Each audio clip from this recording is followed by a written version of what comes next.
kita udah bahas. Saya ingetin lagi ya, ADM ya. ADM atau 3+1 split. Itu intinya dia cuma nge-split persamaan Einstein-nya. Jadi bagian waktu, bagian campuran, sama bagian spasial ya.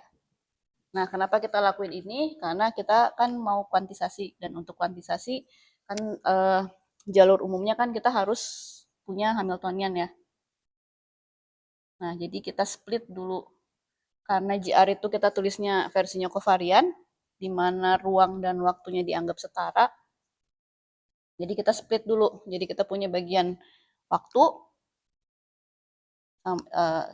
mix, sama bagian spasialnya ya. Nah, setelah kita split 3+1, kita punya time evolution, kita harusnya udah bisa cari Hamiltoniannya. Ya, kemarin kan juga kita udah turunin sedikit ya. Hamiltonnya itu terakhir, saya tulis ini ya, N C tambah NI CI. Dimana ini tuh, ini Hamiltonian constraint, ini diffeomorphism constraint. Ada yang mau ditanyain dulu nggak sampai sini? Ya, udah cukup. Maksudnya step reasoningnya kalian udah dapet ya minimal. Penurunannya mah bisa dihitungin sendiri. Nah, sekarang sebelum kita pindah ke kuantisasi, ada satu topik yang kayaknya kita perlu ngerti sedikit. Itu saya mau ngomongin soal constraint. Jadi, mana constraint? Nah,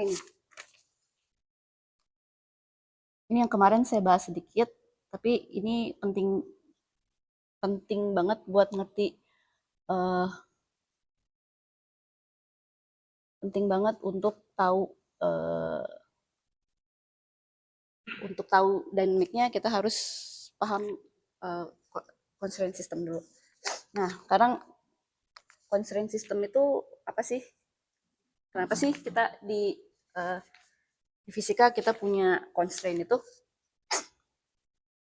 Alasan kenapa di fisika kita punya constraint itu mirip sama alasan kenapa di sistem kita bisa punya gauge. Jadi intinya kita punya sistem nih, kita punya sistem fisis. Terus kita mau describe sistem ini menggunakan variabel kan. Nah, seringnya variabel yang kita gunakan itu terlalu banyak, lebih banyak daripada derajat kebebasan yang dimiliki si sistem kita. Jadi biasanya derajat kebebasannya itu lebih sedikit daripada variabel yang kita gunakan untuk mendeskripsikan si sistem. Contohnya, kita mau deskripsikan kasus di mana kasus di mana suatu partikel titik itu dia bergerak di lingkaran. Nah, biasanya kan kita describe dia posisi si partikel ini di sini, posisi partikelnya itu sebagai posisinya di sumbu X dan sumbu Y. Padahal sebenarnya dia itu geraknya hanya di lingkaran ini aja. Jadi constraint untuk kasus ini, constraint yang kita gunakan itu X kuadrat ditambah Y kuadrat harus sama dengan R kuadrat. Ya, dengan R itu radius yang kita tetapkan. Jadi si partikelnya cuma boleh gerak di lingkaran ini aja. Nah, di sini kita punya constraint. Ini dia constraint-nya. Configuration space-nya itu R2 kan, dimana anggotanya itu semua titik-titik yang ada di R2 itu. Sedangkan physical configuration space-nya itu lingkaran ini, S1. Ya. Nah, kita punya constraint ini yang mereduce si configuration space ini jadi S1. Ya. Nah, ini constraint ini biasanya kita tulis bentuknya X kuadrat plus Y kuadrat minus R kuadrat sama dengan 0. Ya, selalu ditulis di mana sebelah kanan kiri. Kanannya itu 0. Oke, ada yang mau ditanya dulu? Ini lagi ringin. Nah, selanjutnya oh ya. Nah, kalau kita ke framework Lagrangian ya. Lagrangian, kalau misalnya kita punya constraint, di teorinya itu kita punya constraint, Lagrangian totalnya itu biasanya Lagrangian canonical yang kita dapat dari sistemnya, misalnya apa, bagian kinetik energinya dikurangi potensial segala macam, atau ada couplingnya, ditambah penjumlahan dari constraint ya. Sini saya pakai apa sih? Oh ya, lambda. Nah, jadi kalau kita punya constraint di sistem kita, bisa ada banyak ya. Ini bisa jadi ada 1, ada 2, ada n atau m lah. Ini semua constraint yang ada kita masukin, kita kaliin dulu yang sama yang namanya Lagrange multiplier.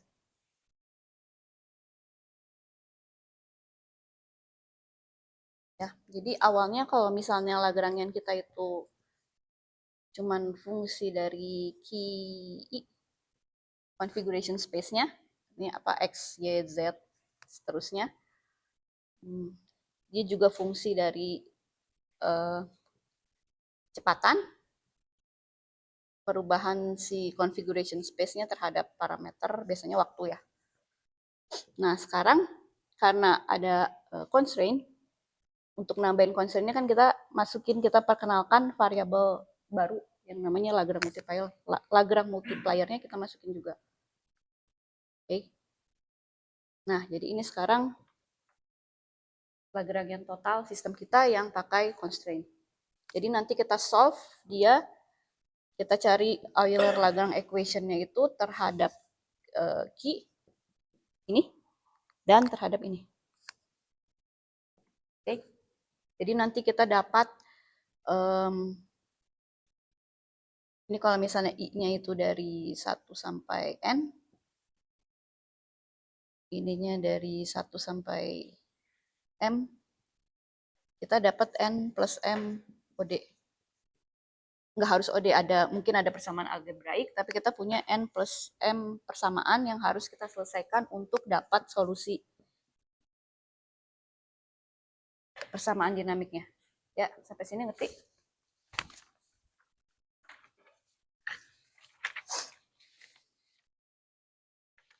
Nah, oke. Terus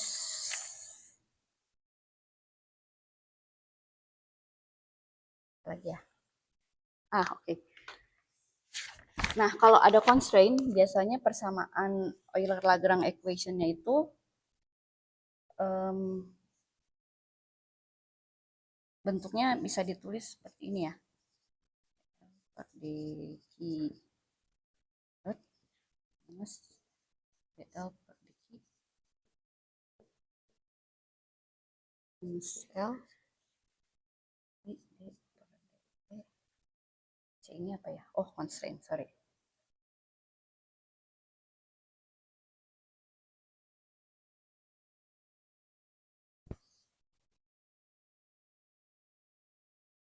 Nah, bagian ini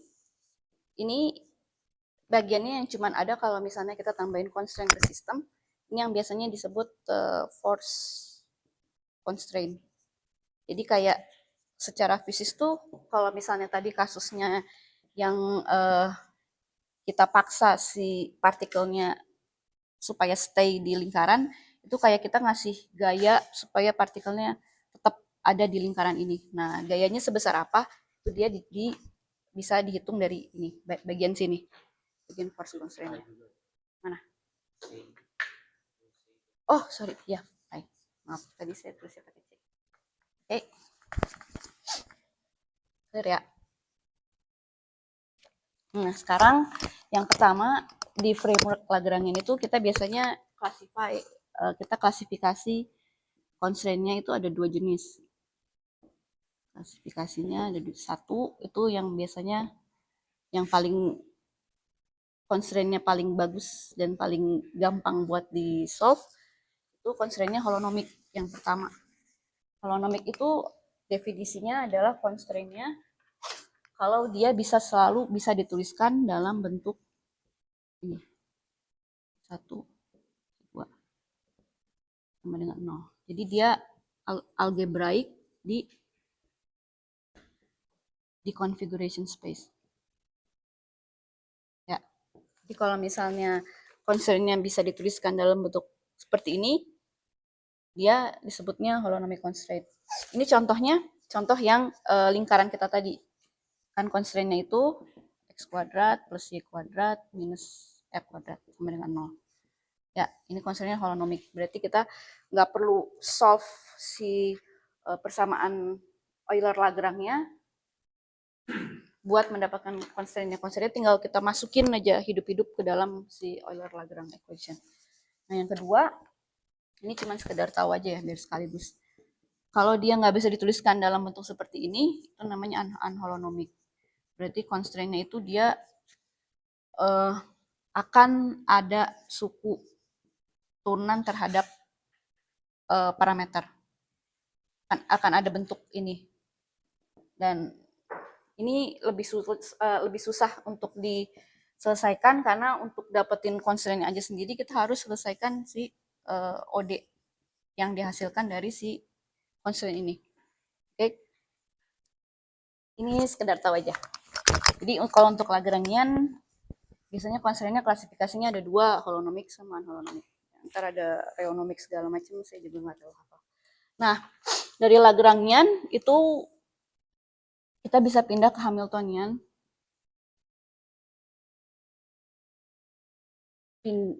Untuk pindah dari Lagrangian ke Hamiltonian itu biasanya kita pakai Legendre transform ya. Ini kalian harusnya udah dapat kan di kuliah. Gimana Hamiltoniannya itu? Sebentar. Momentum dulu deh. Gimana momentum? Canonical momentum itu didefinisikan sebagai ini. Ya. Nah, udah dapat momentum, kita bisa pakai Legendre transform buat dapat Hamiltoniannya ya. Bener kan? P dot ya? Ya.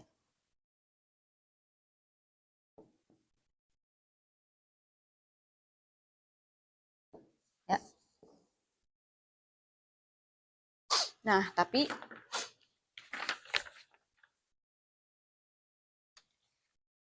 Nah, jadi intinya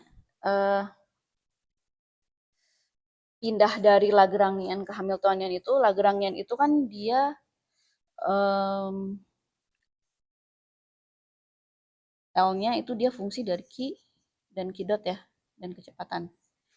Dan ini kan secara geometris dia adalah tangent space. Ya. Jadi kalau ini dia Q-nya elemen dari ruang manifold, maka si Q dot ini dia akan merupakan elemen dari tangent space-nya. Ya. Jadi kalau kita kumpulin semua semua titik yang mungkin, semua state yang mungkin untuk ke kasus physical system kita, maka kita akan punya Q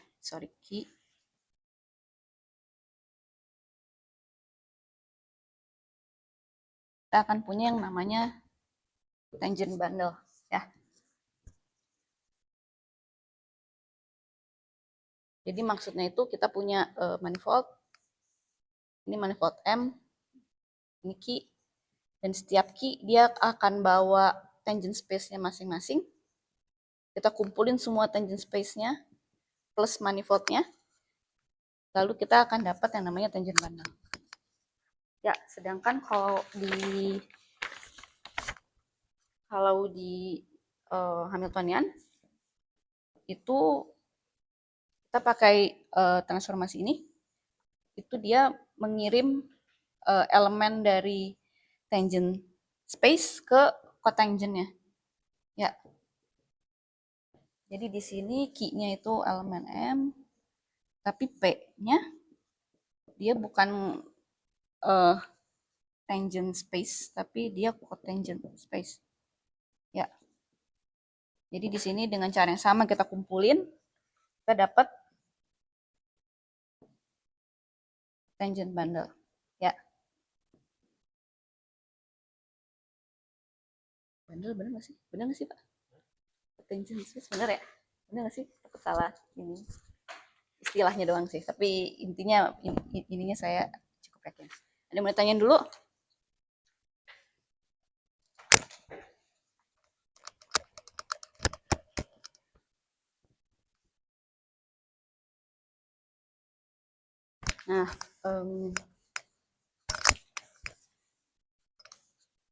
Nah, masalahnya ini kan kita kayak pindah kayak semacam transformasi variabel dari momentum dari kecepatan ke momentum ya.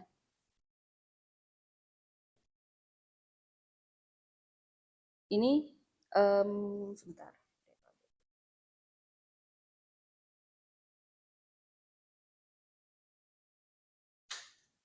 Nah, jadi untuk pindah dari momentum dari kecepatan ke momentum, kita butuh kita bisa konstruk transformasinya ya. Transformasinya itu kita bisa tulis dp i per dq c dot. Nah, ini kan kayak semacam Jacobian ya. Ini di bawah, ini di atas. Ya. Jacobian dari transformasi dari velocity ke momentum. Nah, kita bisa konstruk juga ada yang namanya Hessian.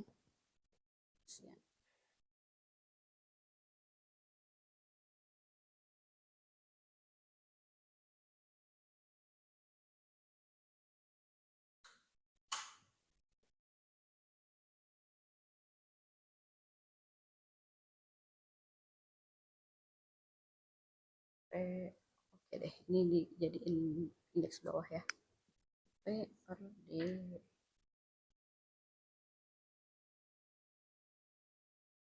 dot. Ya. Ini Hessian ya. Bentar. Turunan, sorry Pak, salah. Iya sama. Sama Pak. I dan ini DL per DQ ya. Ini P. Nah, sama. Ya. Nah, masalahnya Hessian-nya ini atau Jacobiannya itu enggak selalu regular dia. PIJ itu bisa reguler, bisa singular. Kalau misalnya Hessian-nya atau Jacobian-nya reguler, maka kita akan selalu bisa pindah dari Lagrangian framework ke Hamiltonian framework. Kita bisa pindah pakai cara biasa yang kalian kerjain di classical mechanics. Gak perlu pakai constraint, gak ada constraint, dan semuanya mulus. Kita cuma butuh transformasi Legendre dan pindah dari velocity ke momentum. Tapi kalau misalnya Hessian-nya singular, artinya determinan Hessian-nya itu sama dengan 0. Nah, di sini kita pasti akan punya yang namanya constraint.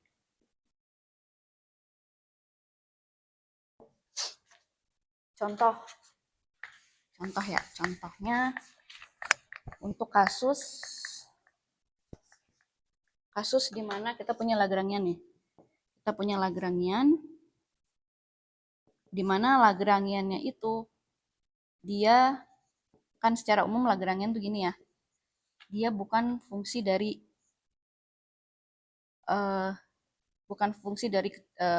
kecepatan. Jadi kita cuma punya Lagrangian itu fungsi dari posisi aja. Di sini kalau kita mau cari momentum, ini momentumnya sama dengan 0. Nah, untuk kasus kayak gini, Hessian-nya dia singular, dan ini P sama dengan 0, itu bisa kita anggap sebagai unholonomic constraint yang tadi. Ya, artinya kalau misalnya sistemnya Hessian-nya itu sama dengan 0, kemungkinan besar dan hampir selalu kita akan punya constraint di sistem kita. Oke, ada yang mau ditanya dulu?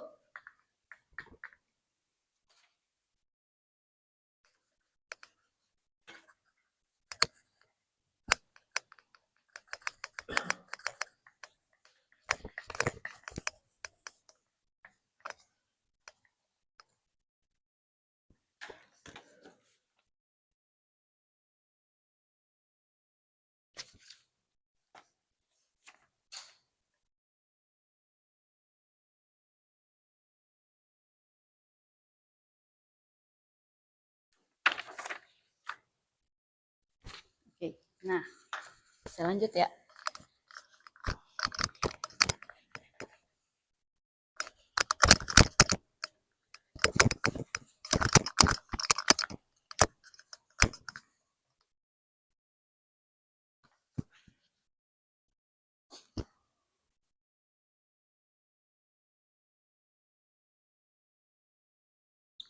Nah, selanjutnya, kalau misalnya kita kerja di framework Hamiltonian,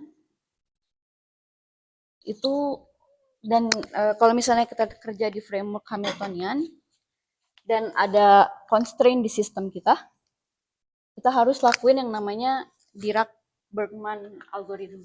Kenapa? Karena saat kita pindah dari Lagrangian ke Hamiltonian, itu coba kalau misalnya kalian ingat, Lagrangian itu kan Euler-Lagrange equation-nya itu dia second order ya biasanya. OD second order. Nah, saat kita pindah ke Hamiltonian, itu apa sih yang kita harapkan sebenarnya? Kita paksa si second order equation-nya itu jadi 2 OD yang first order. Kenapa kita pengen punya first order? Karena first order itu biasanya solusinya lebih gampang dicarikan. Jadi yang sebenarnya kita lakukan dari Lagrange ke Hamiltonian itu kita maksa Euler-Lagrange equation second order itu jadi 2 persamaan Hamilton yang first order. Apa sih persamaan Hamilton tuh? Q dot ya? Q dot DH per DP ya?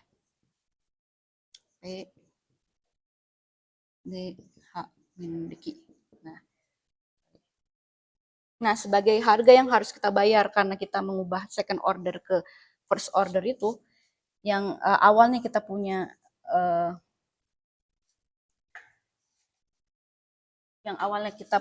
dua derajat, bukan dua, n derajat kebebasan dari Q, itu di sini kita jadi punya 2n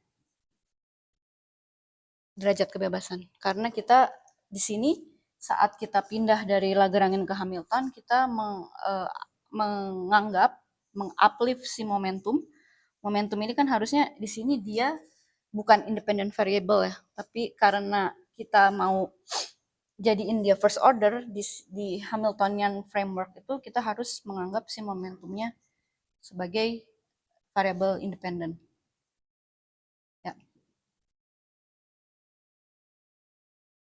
Nah, kalau di sini, kalau misalnya kita punya constraint, itu agak clear karena hubungan dependensi antara setiap variabel QI, Q1, Q2, Q3 dan seterusnya itu clear gitu. Sedangkan kalau ini kita tahu momentum itu dia bukan independent variable kan, tapi kita punya 2n variable yang awalnya kita anggap bebas, tapi physically Q dan P itu kan dia tidak independen satu sama lain. Jadi kalau kita tambahin constraint, nggak clear mana yang beneran free variable, mana yang constraint, mana yang cuman gauge. Jadi oleh karena itu kita harus lakukan yang namanya si Dirac-Bergman algoritma. Ada yang mau tanya dulu?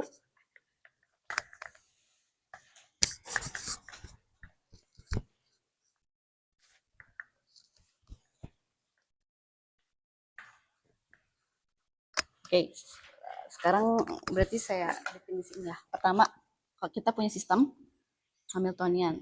Hamiltoniannya itu kita punya sistem dengan Hamiltonian H. Fungsi dari P dan Q. Habis lagi.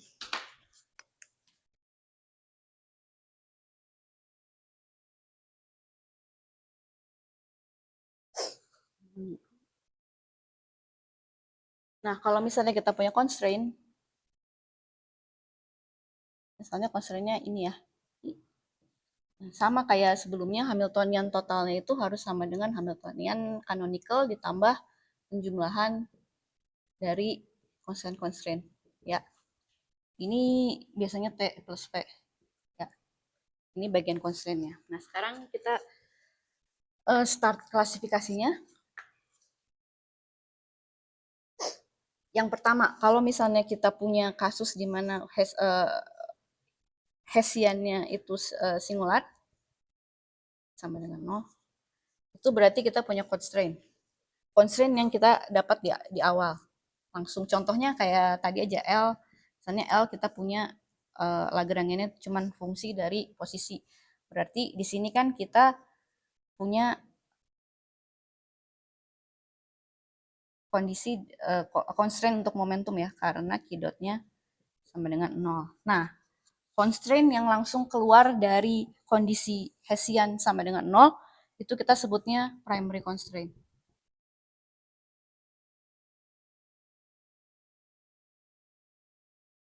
Ya.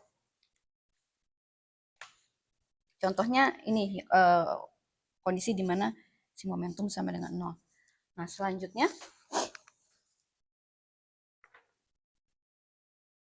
kalau misalnya kita punya Lagrangian, kita punya Hamiltonian, kita tahu Hessiannya sama dengan 0, kita bisa list semua primary constraint-nya. Primary constraint-nya itu sebut aja PI sama dengan 0. Ini kita list semuanya. Pi-nya fungsi dari Q, P. Ya, I-nya dari 1 sampai K. Ya, ada yang tanya dulu? Clear nggak? Primary constraint itu kita punya Lagrangian, kita mau pindah ke Hamiltonian, terus kita bisa cari Hessiannya. Kalau ternyata Hessiannya sama dengan 0 atau dia singular, kita bisa list semua primary constraint-nya. Ya. Jadi primary constraint itu didapat dari ini aja. Ya, misalnya kita udah dapat semua nih, udah kita list semua primary constraint-nya. Terus kita bisa construct Hamiltonian total. Nah, jadi sekarang kita punya Hamiltonian total dan kita punya list dari constraint. Nah, tapi seperti yang saya bilang sebelumnya, di saat kita pindah ke framework Hamiltonian, kita harus selalu cek konsistensi gitu. Kita harus selalu cek konsistensi karena interdependensi antara Q, P itu nggak jelas. Jadi kita harus cek konsistensi dulu. Nah, ceknya gimana? Seperti yang kita tahu ya, yang namanya adanya constraint di sistem kita, itu dia akan, kalau misalnya kita punya cotangent space, kalau kita introduce suatu constraint, Q, P, ini Q, ini P, dia akan mengambil hypersurface di tangent space kita. Jadi yang tangent space kita punya ruang besar, terus dengan adanya constraint, kita seperti bilang, oh yang physical dari bagian eh, yang menyatakan sistem fisik kita itu bukan si ruang besar ini loh, bukan si full cotangent space, tapi sub subspace atau hypersurface dari si cotangent. Ya, clear ya? Nah, jadi kalau kita punya banyak constraint, ini tangent space kita, constraint yang ini, VI, dia akan ngambil sub constraint hypersurface, misalnya CI ya, atau satu deh. Nah, dia akan mengambil subspace C1. Kalau misalnya kita punya constraint lagi, constraint V2, dia akan ngambil yang beda lagi, bagian yang beda lagi secara umum ya. Misalnya C2. Jadi nanti ruang fase fisik kita itu merupakan irisan dari constraint hypersurface. Ya, jelas ya. Jadi kita punya ruang besar yang merupakan ruang fase tanpa constraint. Kita imply satu constraint, ruang besarnya jadi makin lama makin kecil sampai akhirnya kita punya ruang irisan dari semua constraint.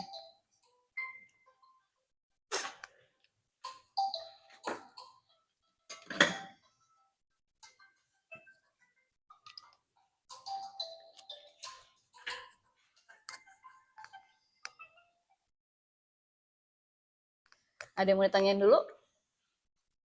Bir?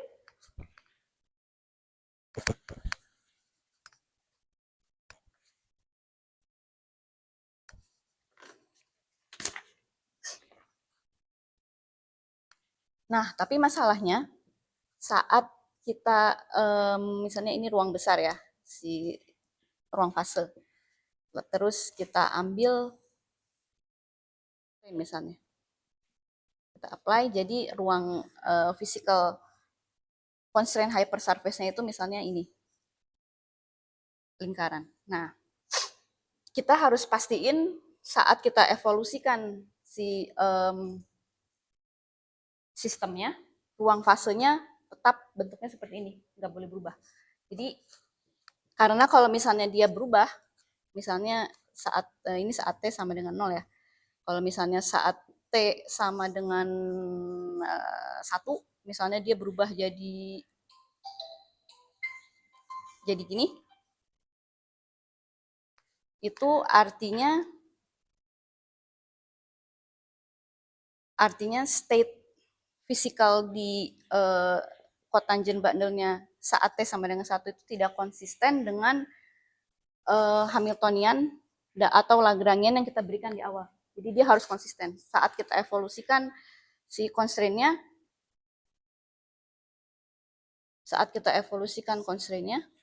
terhadap waktu, ini harus sama dengan 0.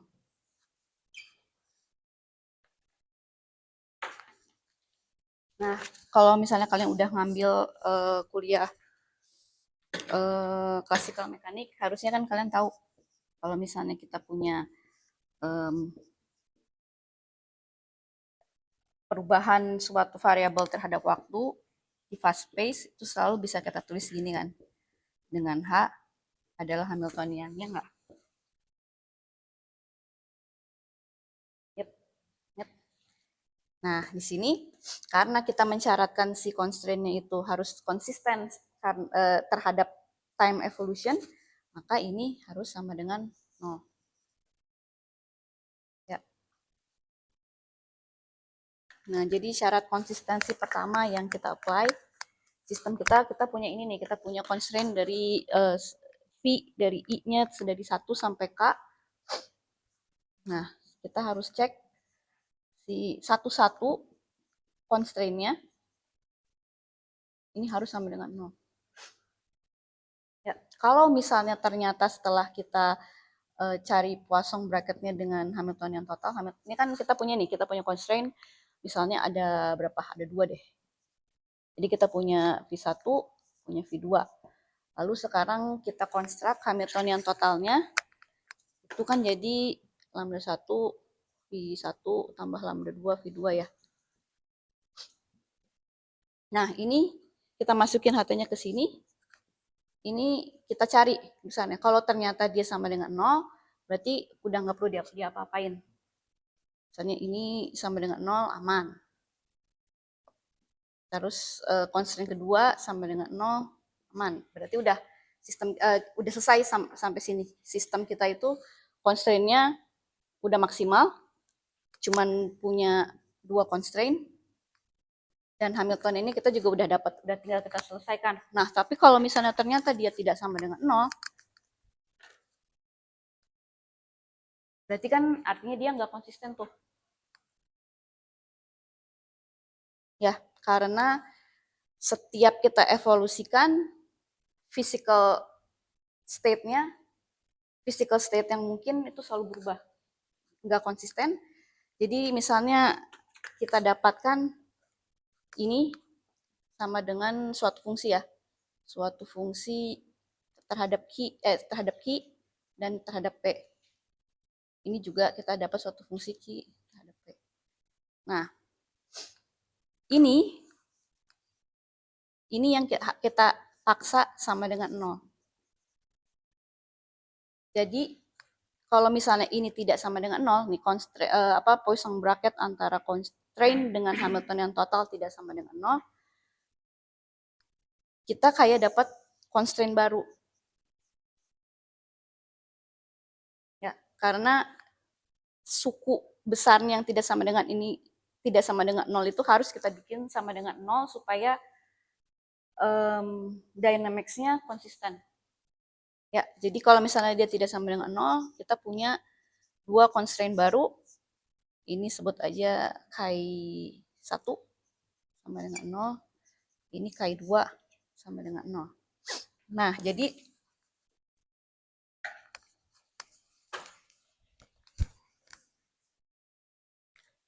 sekarang kita punya 2 constraint baru yang dihasilkan dari ini yang tidak sama dengan 0.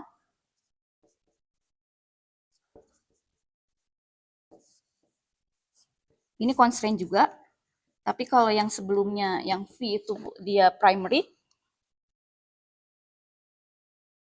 ini kita sebutnya secondary. Ya. Nah, terus sekarang jadi kita punya 4 constraint nih. Constraint primary ada 2. Ini constraint secondary ada 2 juga. Jadi sekarang Hamiltonian totalnya,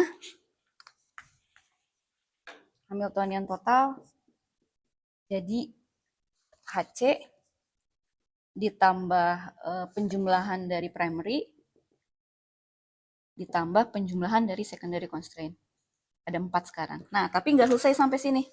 Nggak selesai sampai sini, kita harus sekarang HT yang baru kan ini ya, prime. Sekarang kita harus cek lagi yang secondary constraint-nya harus memenuhi Poisson bracketnya harus sama dengan 0 lagi. Karena dia harus konsisten juga kan. Terus aja dilakuin, ntar kita bisa dapat tertiary constraint dan selanjutnya. Tapi biasanya kalau sistemnya kayak GR tuh dia stop, di secondary constraint juga udah stop. Ya. Nah, kita cari semua constraint yang mungkin dan konsisten sampai akhirnya kita punya satu set constraint. Kita punya satu set primary constraint. Primary constraint ini langsung ya dari Hessian sama dengan 0 kita dapat primary constraint. Selanjutnya dari konsistensi pertama, primary constraint Poisson bracket antara primary dan Hamiltonian total itu harus sama dengan 0, kita dapat secondary constraint. Nah, terus Poisson bracket secondary constraint dengan H, kita dapat tertiary dan selanjutnya. Kalau misalnya kita udah punya semua constraint-nya,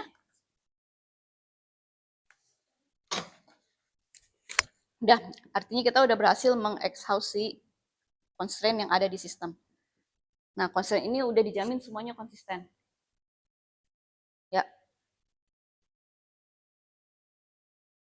Jadi kita punya koleksi constraint-constraint, dan dari sini kita bisa konstruksi reduce fast space-nya sebagai ini intersection dari primary constraint dengan intersection dari secondary constraint dan selanjutnya. Oke. Dia subset dari fast space. Oke. Ada yang mau tanya dulu? Udah clear ya? Yang penting idenya aja kalian dapat dulu. Ya, jadi kayak semacam kayak rekursif gitu. Nah, itu klasifikasi pertama. Jadi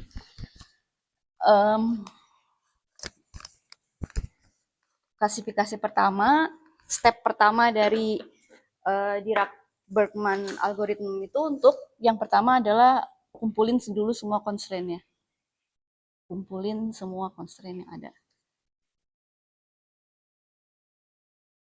Terus setelah itu cek konsistensi. Konsistensi terhadap time evolution. Oke. Sampai sini ngerti? Ada yang mau ditanya dulu? Ide utamanya aja. Oke, step selanjutnya setelah kita udah punya kumpulan constraint, nah itu kan saya bedain ya primary sama secondary dan selanjutnya. Nah ini saya anggap aja saya tulis semuanya P ya, karena kalau misalnya kita udah kumpulin udah nggak terlalu penting lagi mana yang primary mana yang secondary. Ya jadi sekarang kita udah punya constraint total, semua constraint yang ada, kita punya Hamiltonian total, dan ini udah dijamin konsisten semuanya. Baru sekarang kita klasifikasi lagi. Klasifikasi kedua itu first class versus second class. Nah, sebelumnya kenapa klasifikasi first class sama second class itu penting? Itu balik lagi ke awal yang saya bilang, kenapa sih kalau kita butuh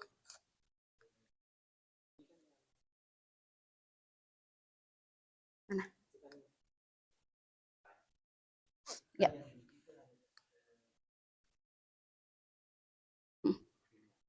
Karena otomatis, Pak.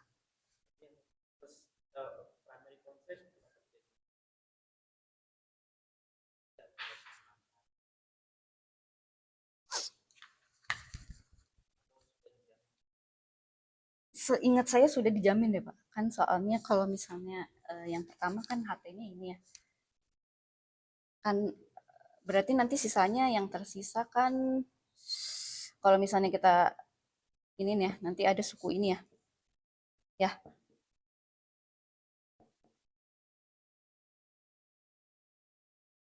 Setahu saya dijamin ini 0. Tapi untuk ya udah kalau gitu untuk amannya udah dapat HT itu kita cek lagi sama semua constraint yang ada harus sama dengan 0. Tapi setahu saya udah dijamin sih. Nanti coba saya cek lagi ya. Ada yang mau ditanyain dulu?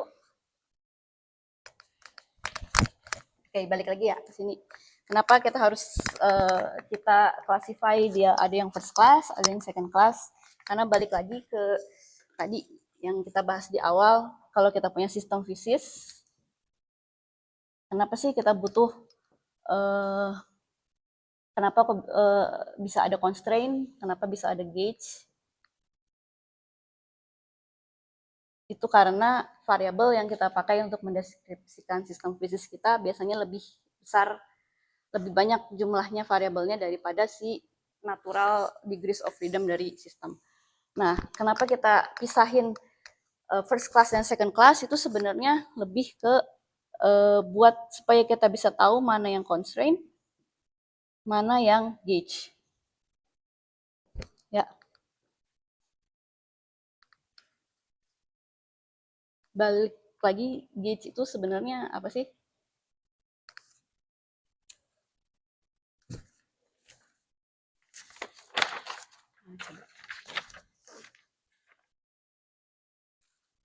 Nah, gauge itu sebenarnya di fisika itu apa sih? Kita sering dulu saya pas masih S1 sering dengar gauge, tapi saya nggak pernah benar-benar paham gitu maksudnya gauge itu apa. Nah, sekarang setelah saya udah tua, gauge itu sebenarnya cuman saya nggak tahu bahasa Indonesianya apa ya, redundansi, redundan itu mubazir ya. Jadi dia itu kita sistem fisik, kita punya sistem fisis, sistem fisis, sistem fisis ini dia bisa dideskripsikan dengan dengan banyak cara. Nah, caranya kita mendeskripsikan sistem fisis itu yang biasanya kita sebut dengan gauge.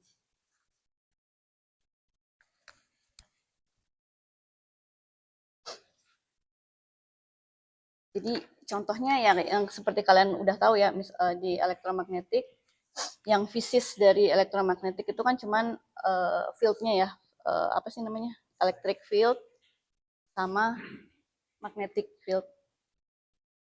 Nah, tapi ini kan kita bisa tuliskan sebagai ini ya, sebagai turunan dari potensialnya. Ya, yang fisis itu ada di sini. Nah, sedangkan di sini ini kalau misalnya kita ubah dia jadi suatu besaran,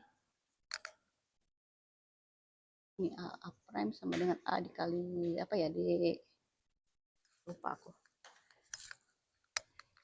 Kalau misalnya potensialnya kita ganti,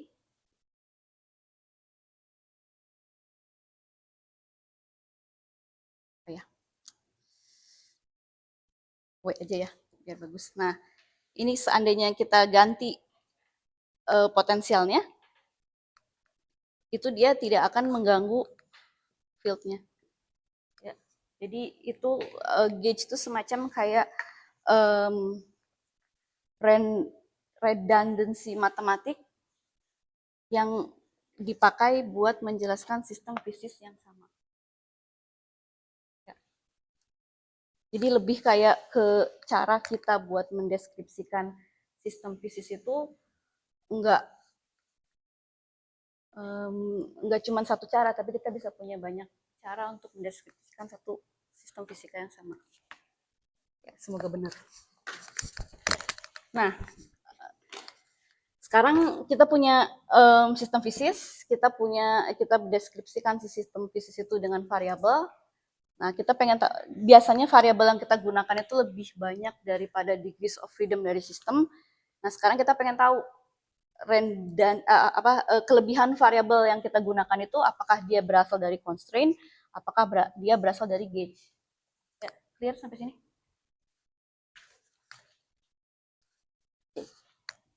Kita balik lagi ke ruang fasa. Jam 11. Kita balik lagi ke fast space. Kita punya ruang besar kita ya. Kita punya ruang besar kita. Nah, kalau misalnya kita punya constraint,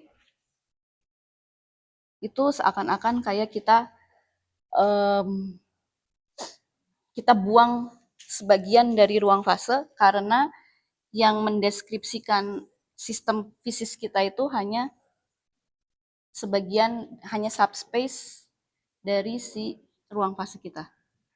Jadi apabila state-nya ada di dalam sini, maka state-nya itu physical. Ini physical, sisanya dia akan jadi unphysical. Dibuang. Ada yang bertanya dulu? Nah, itu constraint. Jadi constraint ini buat memisahkan mana state physical, mana yang bukan. Nah, sedangkan kalau gauge itu dia mengklasifikasikan titik-titik di physical fast space, di mana dua titik ini menyatakan sistem fisis yang sama. Ya, jadi kalau constraint dia benar-benar membuang bagian unphysicalnya. Kalau gauge itu dia menggabungkan titik-titik dua titik yang berbeda di physical fast space yang mendeskripsikan kondisi fisik yang sama. Ada yang mau tanya dulu nggak? Bingung nggak? Ya, jadi kalau misalnya constraint kita buang, constraint itu buat membuang bagian non physical, gauge itu dia buat nyari kayak semacam equivalent class, pernah belum? Kayak mendefinisikan equivalent class dari kayak kayak mengumpulkan titik-titik yang berbeda di ruang ruang fase fisikal yang mendeskripsikan sistem kondisi fisik yang sama. Ngerti ya? Maksudnya ngerti kan? Oke, ya udah. Nah, oke, terus selanjutnya yang mana tadi?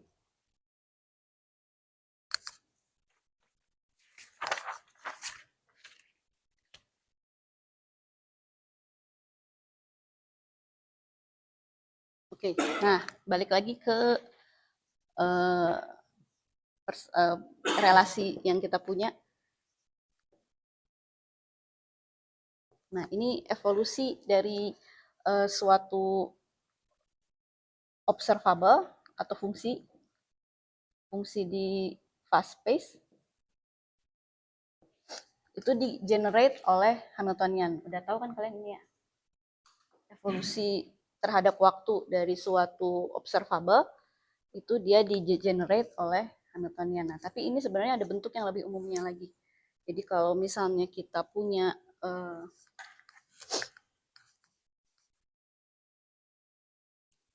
kalau misalnya ini kita ganti bukan Hamiltonian tapi suatu fungsi lain, misalnya B. Nah, kita bisa nyatakan juga evolusi dari suatu variabel di sepanjang flow yang digenerate oleh fungsi ini, itu bisa dinyatakan oleh ini. Nah, ya udah deh, saya start dari Poisson bracket dulu deh. Poisson bracket. Oke. Kalian udah tahu ya kan Poisson bracket kan definisinya ini ya. Sigma I D DQI ya. DQI A DB DPI minus DPI A D DQI. Ya. Ini definisi Poisson bracket ya. Nah, terus saya ingetin lagi, kalau misalnya kita punya vektor, itu dia selalu bisa ditulis seperti ini ya. Ini komponennya, ini skalar, real, ya nggak real juga nggak apa-apa sih. Dia skalar. Nah, tapi ini bagian vektornya itu yang ini. Ini vektor. Ya, basis vektor. Nah, kalau misalnya ya, jadi ini vektor-vektor itu kan dia linear kombinasi dari basis vektor ya. Ini vektor, ini basis vektornya. Jadi kalau misalnya kita punya vektor, kita kerjakan terhadap fungsi, ini fungsi. Maka dia akan menghasilkan ini. Ya, ini clear ya ini. Terus nah, sekarang ini sama. Kita bisa lihat, ini kan fungsi. Ini fungsi di fast space. Ada dua fungsi di fast space, A sama B. Ini A, B, A, B. Nah, jadi dari sini, dari definisi si vektor itu kita bisa infer kalau Poisson bracket itu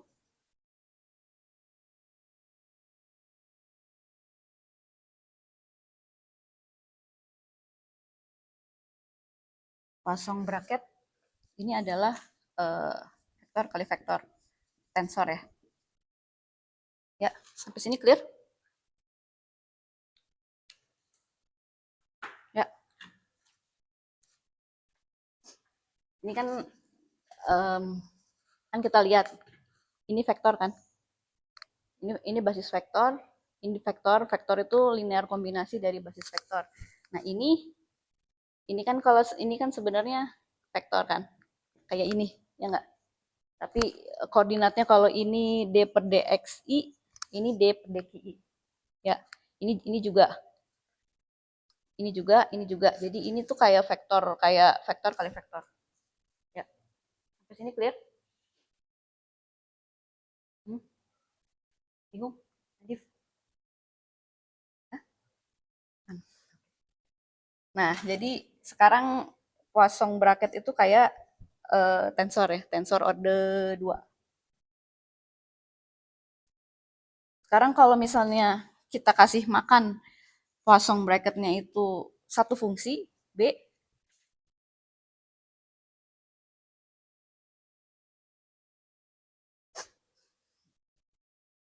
jadi sekarang komponen vektornya itu cuman yang ini kan. Ini jadi skalar. Karena ini, yang tadi, ini kan skalar ya. Ya, ini jadi skalar, ini jadi kayak komponennya. Nah, ini jadi seperti komponennya, ini adalah si bagian vektornya. Ya. Nah, jadi besaran ini itu adalah vektor. Ya. Karena dia besaran ini adalah vektor, makanya biasa saya tulis XB. Ya, yang kalau misalnya kita kasih makan fungsi, dia akan jadi skalar. Ya. Kalau misalnya kita kasih makan fungsi A, dia balik lagi jadi skalar ini, ya. Ngerti kan ya? Nah, jadi sekarang kita punya XB vektor B yang didefinisikan sebagai ini. Ini yang biasanya saya sebut Hamiltonian, bukan saya, biasanya disebut Hamiltonian vector field generated by B.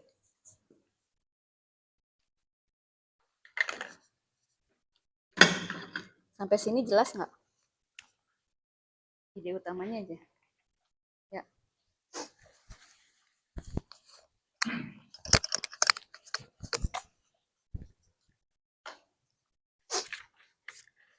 Nah, jadi sekarang coba kita lihat.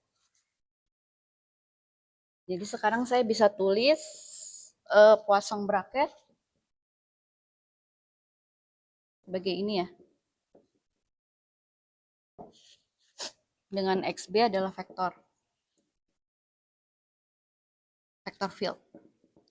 Nah, tapi kita kan tahu kalau misalnya kita punya vector field, itu kita bisa konstruk yang namanya integral curve, ya enggak?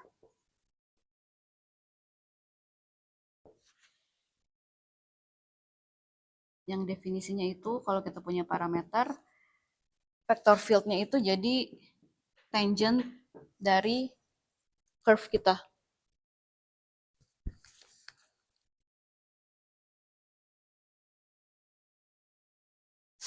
Ya, sampai sini clear ya? Nah, jadi ini akhirnya saya bisa tulis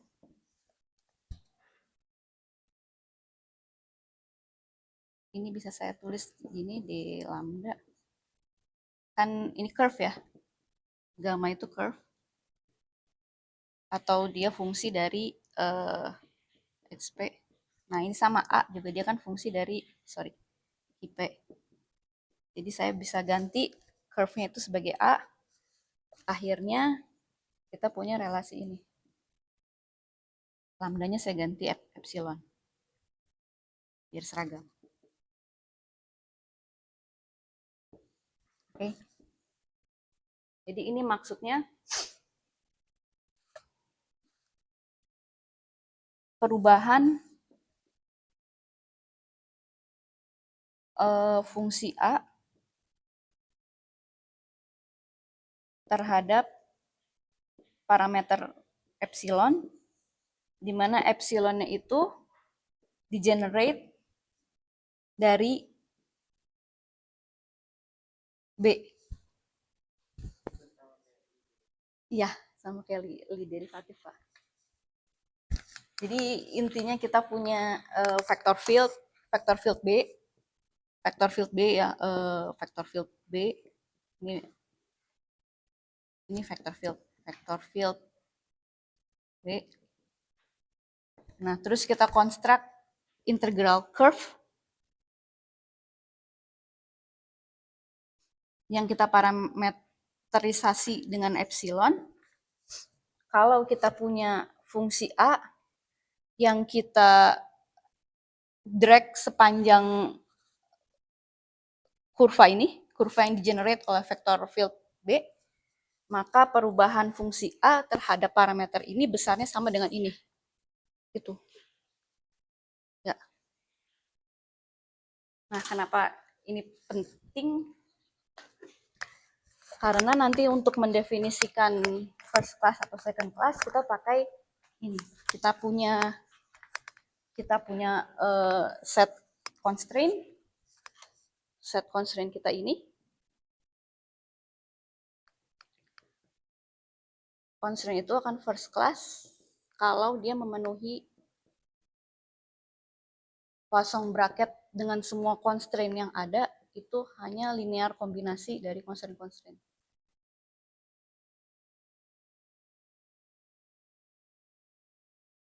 Jadi kalau misalnya setelah kita lakukan konsistensi cek, kita punya constraint kita itu cuma ada 2. Jadi kalau misalnya ini deh, jangan pakai ini deh, ini koma aja. Bingung bisa ketukar sama Poisson bracket. Ya, misalkan kita punya cuma 2 constraint di sistem. Terus kita cari Poisson bracketnya dengan semua constraint yang ada. Jadi kalau misalnya ada 3, berarti kita harus cari ini juga. Ya, 3. Nah, tapi sekarang kan kita cuma punya 2 ya. Jadi cukup ini aja. Nah, kalau misalnya hasil Poisson bracket antara semua constraint itu bisa dituliskan sebagai linear kombinasi dari semua constraint yang ada.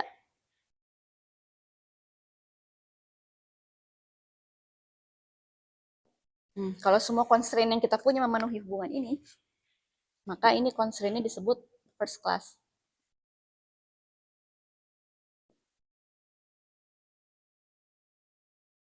Kalau enggak, berarti dia second class. Oke, ini definisi dulu. Ada yang mau tanya dulu?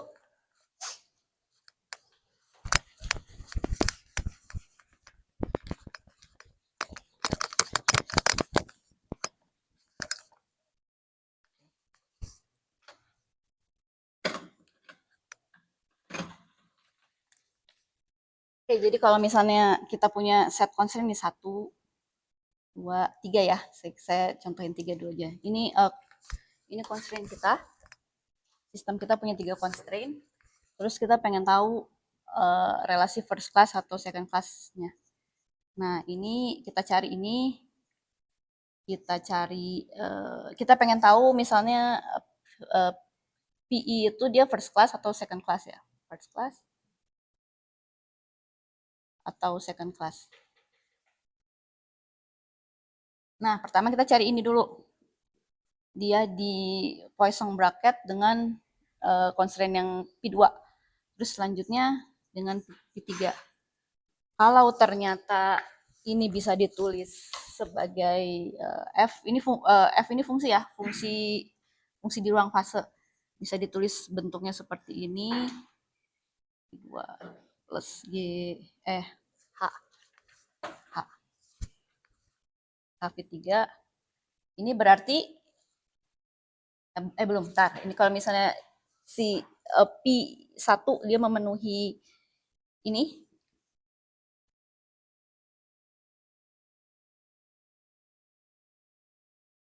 berarti kita bisa bilang P1 first class. Ya. Kan ini. Ya. Kalau misalnya dia nggak memenuhi, nggak bisa dinyatakan sebagai linear kombinasi dari constraint-constraint yang kita punya di sistem, berarti dia second class. Nah, ini HV3. HV3 ini. Ini. P1, P2. Iya. Mas, kan dia sebenarnya tuh relasinya tuh gini. 1I untuk semua constraint yang ada, dia tuh harus memenuhi bentuknya seperti ini. A. Ika. Ya. Ini saya jabarin 1 2 3 supaya jelas aja. Jadi ini kalau misalnya kita punya koleksi constraint semua memenuhi ini, maka constraint VI itu dia first class. Oke, jadi iya V3-nya masuk. Ya. Mau tanya lagi?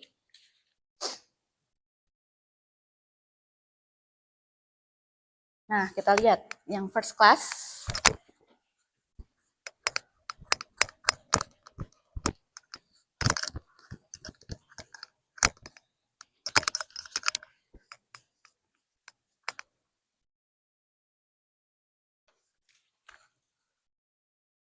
Nah, first class constraint, coba first class constraint.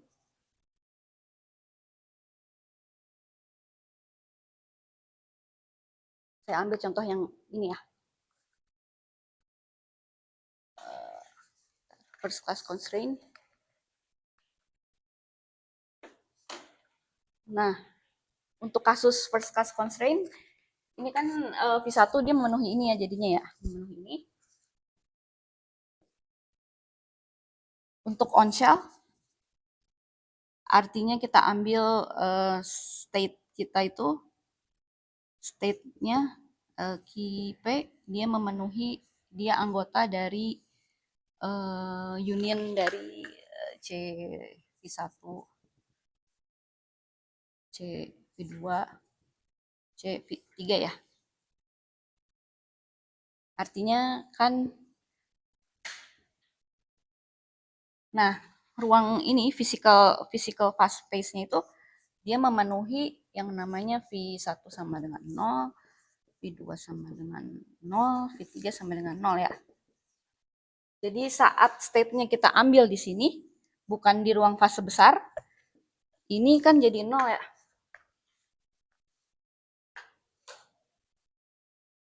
Ya. Kalau di ruang umum tadi kan dia sama dengan linear kombinasi dari constraint. Tapi kalau misalnya kita ambil di ruang fase fisikal yang memenuhi ini, jadi 0. Dia jadi 0, dan ini artinya seperti yang tadi, ini kan bisa saya tulis apa coba, dp1 per d epsilon 2 sama dengan 0. Ini juga bisa saya tulis dp1 per d epsilon 3 sama dengan 0. Jadi maksudnya perubahan constraint P1 di sepanjang flow yang di-generate oleh V2 dan V3 itu sama dengan 0. Artinya dia invarian terhadap perubahan. Kalau misalnya dia digeret sepanjang flow yang di-generate oleh constraint yang lain, dia akan invarian. Kalau di dalam physical fast space. Itu artinya kalau misalnya ini si constraint hypersurface,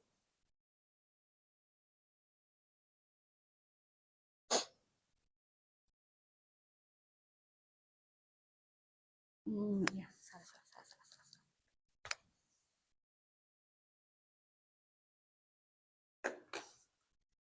Oh ya, kalau misalnya ini concern hypersurface, kalau misalnya kita geser si kurva, si orbit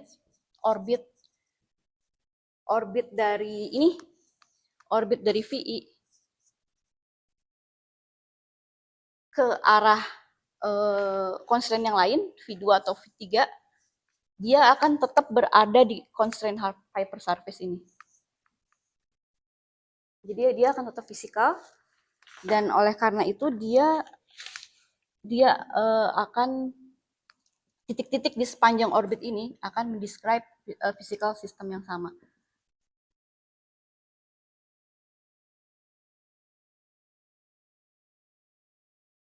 Oleh karena itu, first class constraint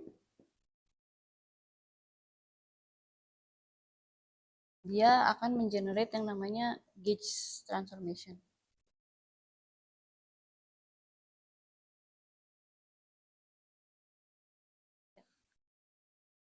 Kalau misalnya dia ternyata tidak first class, atau tadi first class gimana sih? Definisinya kan ini ya, first class itu tadi definisinya semua constraint-nya harus tertutup. Ya, C, I, J, K. Ya. Semua constraint-nya harus tertutup. Ini first class. Nah, kalau misalnya dia memenuhi ini, dia first class, dan artinya constraint-constraint yang kita punya, itu dia akan menggenerate gauge transformation. Kalau dia menggenerate gauge transformation, kita nggak perlu terlalu khawatir karena fast space yang dikonstruk oleh constraint ini udah fisikal. Ya, tapi kalau misalnya dia tidak first class, tapi dia second class, berarti dia tidak memenuhi itu ya, tidak memenuhi closure dari Poisson bracket.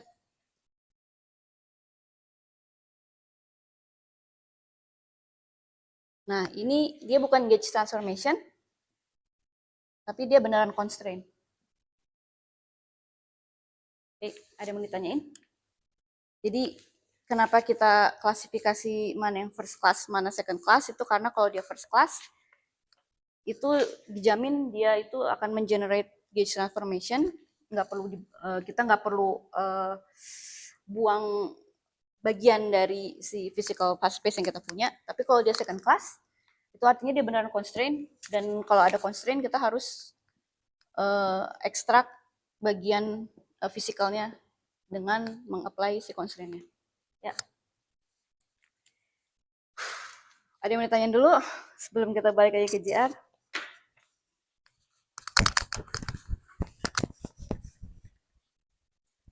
Tapi ide utamanya dapat kan ya?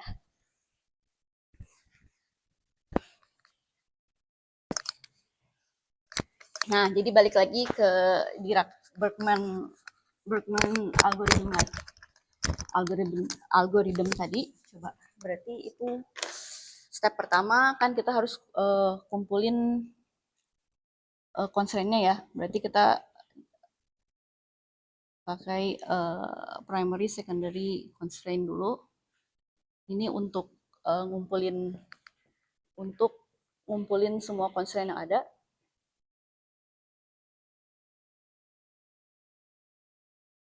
Plus cek konsistensi.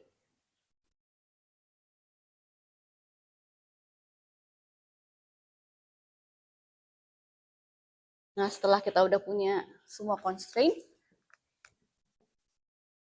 kita udah punya koleksi constraint yang konsisten terhadap time evolution, baru kita klasifikasi first class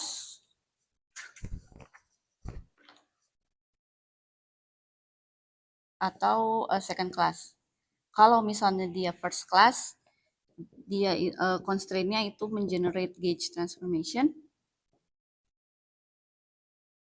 Kalau misalnya dia second class, maka ini constraint-nya adalah real constraint.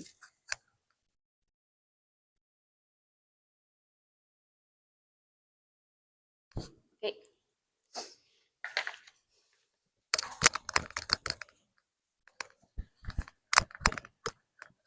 Sampai sini clear ya? Udah selesai Dirac-Bergman algorithm. Jadi sekarang balik lagi ke JR ya. Dikit lagi. Masih ada setengah jam kan? Nah, balik lagi ke JR. Tadi sampai mana sih JR-nya?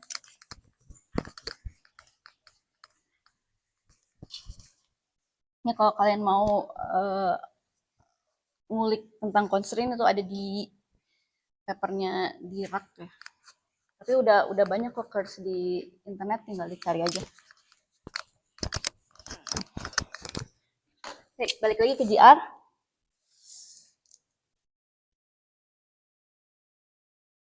Tadi sampai mana? Hamiltonian. Oh, tadi habis.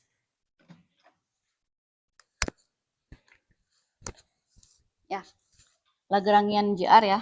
Lagrangian di GR itu kan dia L-nya fungsi dari metrik ya, G-mu. Ya, dimana G-mu-nya itu kan ada G00, ada G0i, ada GIJ. Nah, ini juga dari kuliah ADM yang sebelumnya, informasi mengenai G00, G0 ini dibawa oleh yang namanya labs ya, labs function sama shift ya. Ingat kan yang kemarin udah kita bahas. Bagian GIJ-nya ini merupakan metrik di 3D hypersurface ya. Nah, terus berarti Lagrangiannya sekarang kan bisa kita tulis sebagai metrik, sebagai fungsi dari metrik ini. Bisa kita tulis juga sebagai fungsi dari labs, shift, sama metrik 3 dimensi. Ya, ini ingat kan ini yang kemarin saya bahas ya. Nah, dari sini kita jadi punya 3 variabel nih. Variabelnya n, labs, shift, sama trimetrik.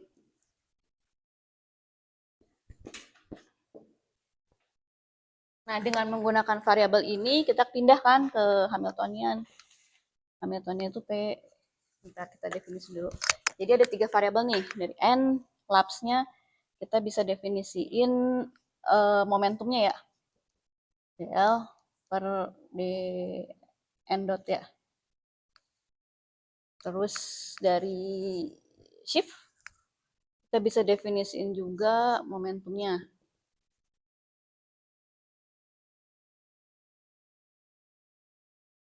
Sama ini terakhir.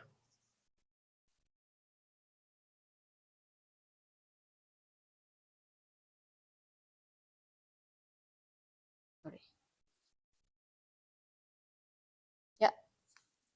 L-nya inget kan kalian L-nya Einstein-Hilbert? Ini ya. Ya, ini kan nanti bisa ditulis sebagai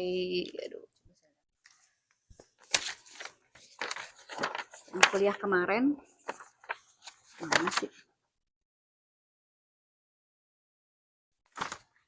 Nah, ini. Ini kan aksi Einstein-Hilbert bisa kita tulis N per 3Q 3R ditambah trace K kuadrat minus trace K kuadrat. Ya, ingat kan kalian ini ya? Lagrangian ini ditulis sebagai Lagrangian 3+1. Ini masukin ke sini, dapat ini, dapat momentum conjugate untuk ketiga variabel yang kita pakai. Nah, tapi karena Lagrangiannya itu nggak ada fungsi n dot, berarti ini 0. Nah, ini juga sama, nggak ada fungsi n i dot, ini juga 0. Nah, ini tidak sama dengan 0. Nah, dari sini kan kita bisa lihat ya, ini kan kayak constraint. Berarti ini karena dia keluar pertama tanpa menggunakan consistency condition, berarti ini primary constraint. Ya, jadi kita dapat primary constraint. Ya, terus kemarin kan saya udah turunin Hamiltoniannya. Saya coba tulis lagi deh, mana Hamiltoniannya. Nih, Hamiltonian canonical yang kemarin saya turunin kan bisa ditulis gini ya. N C ditambah N I C I C-nya itu min 3R ditambah Q min 1 trace P kuadrat minus 1/2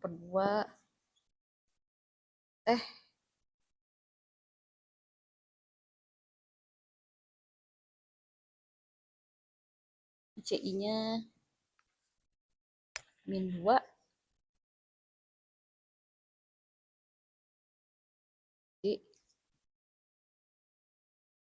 I minus 1/2 PIJ. Ya benar.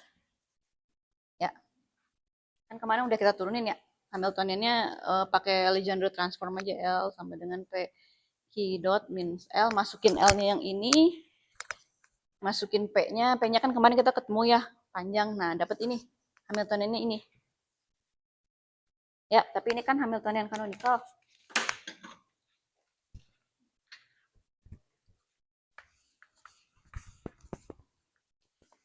Nah, Hamiltonian totalnya kita punya primary constraint kan. Jadi Hamiltonian total sama dengan Hamiltonian canonical yang ini ditambah itu kita sebutnya aja lambda Pn tambah lambda I. Ya, sampai sini clear? Oke, nah sekarang kita udah punya primary constraint, kita punya Hamiltonian total, primary constraint-nya apa sih? Pn, Pi. Oke, cek konsistensi. Pakai yang tadi. Kebiasaan cari. Kita cari Poisson bracketnya. Ini kalau kita masukin,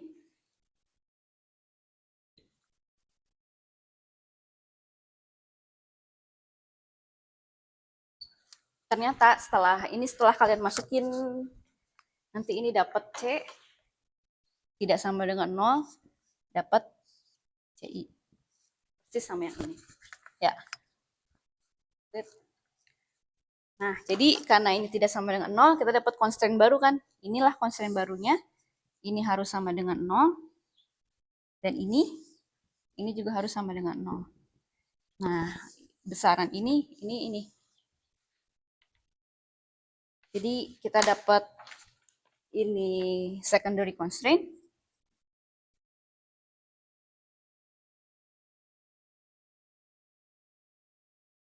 Ini biasanya kita sebut yang C, ini Hamiltonian constraint.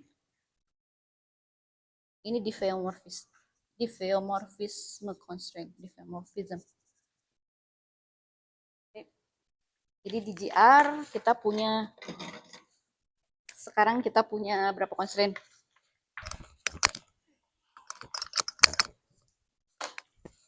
HT-nya sekarang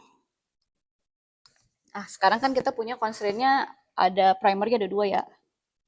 Primary-nya ada 2, Pn, Pi, secondary-nya ada 2, C sama Ci. Hamiltonian sama diffeomorphism. Nah, sekarang kita construct Hamiltonian totalnya Hc ditambah primary per secondary. Nah, tapi kita udah punya ini, tapi Hc ini kita kan tahu dia cuman Nc ditambah Nici ya. Nah, kalau misalnya kita tambahin, ternyata kita bisa ketemu kalau misalnya N, laps, dan shift-nya itu cuman Lagrange multiplier. Jadi setelah kita punya Hamiltonian totalnya. Hamiltonian totalnya sekarang ini ditambah ini ditambah ini. Ya, ini kita lakukan lagi cek konsistensi lagi. Pn ya, kalian cek konsistensi lagi semuanya. Terus ini pakai C, HT, CI, HT. Nah, ternyata konsisten semua. Oke. Jadi akhirnya Indian di GR kita punya concernnya ada cukup 4 aja. 2 primary, 2 secondary. Oke. Nah, Ya, tapi HT yang lama itu kan ini ya. Ini ya, ini HC. HT yang lama adalah ini ditambah persis sama kayak kayak gini. Nah, jadi karena bentuknya sama dan karena kita tahu n-nya itu dia nggak ada momentumnya, momentum nol, kita anggap dia oh ternyata memang benar n dan n itu cuma Lagrange multiplier. Jadi kita nggak tambahin lambda c ditambah lambda i lagi karena kalau kita tambahin jadi double. Ini kita realize aja ternyata Lagrange multipliernya itu n. Lagrange multiplier untuk Hamiltonian constraint itu si lapse dan Lagrange multiplier untuk diffeomorphism constraint itu si shift. Oke. Nah, jadi ini totalnya ini total constraint 2 primary, 2 secondary. Next berarti kita cek mana yang constraint, mana yang gauge. Nah, caranya ya udah gampang, tinggal dicek aja Poisson bracketnya Vn, Vn, terus ternyata Vn itu 0.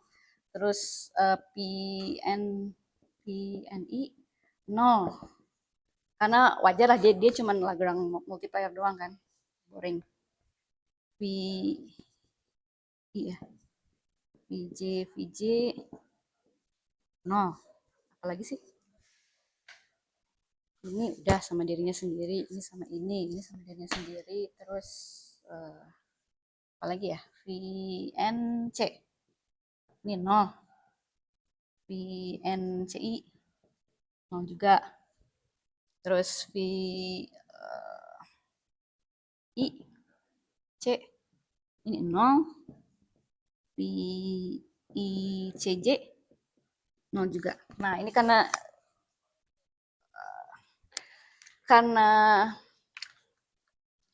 N dan N itu Lagrange multiplier, maka ininya kan dia 0, 0 semua ya. Bisa coba kalian hitung sendiri nanti. Nah, yang enggak 0 nanti cuman bagian C sama C. Sama dengan ini enggak 0, C, CJ, CI. Ini enggak 0 juga. CI, CJ. Ini enggak 0. Nah, coba saya lihat. Saya udah tulis nih.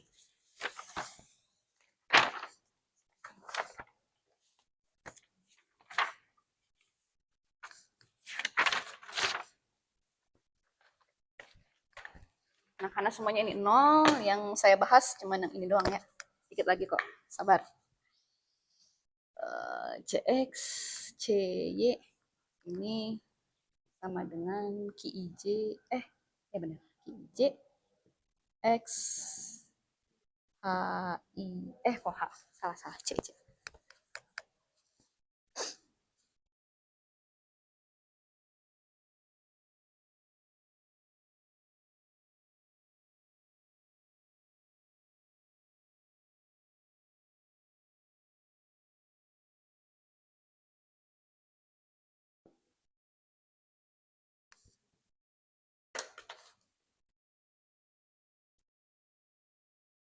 Kenapa nih ada yang hilang kayaknya? I, ini I, I, D, Nah, ini nanti coba kalian cek lagi ya di internet. Saya takut ada yang kelewat. Kalau dihitung, kosong bracketnya kayak gini. Ini satu lagi mana ya? HIJ. Oh ini, HX. Oke.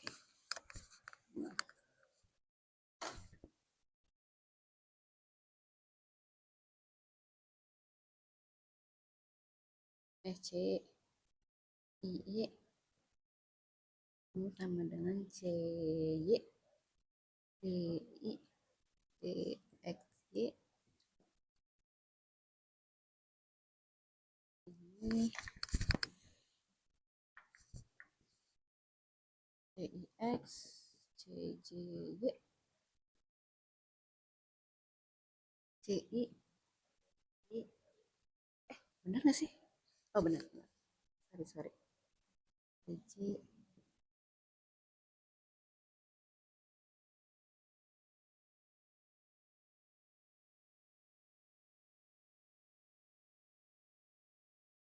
Nah, ini kan kalau misalnya kalian cobain ntar nol semua, bagian yang Hamiltonian sama diffeomorphism dia close terhadap kosong bracket. Kan coba lihat ini kan dia linear kombinasi dari dirinya sendiri ya.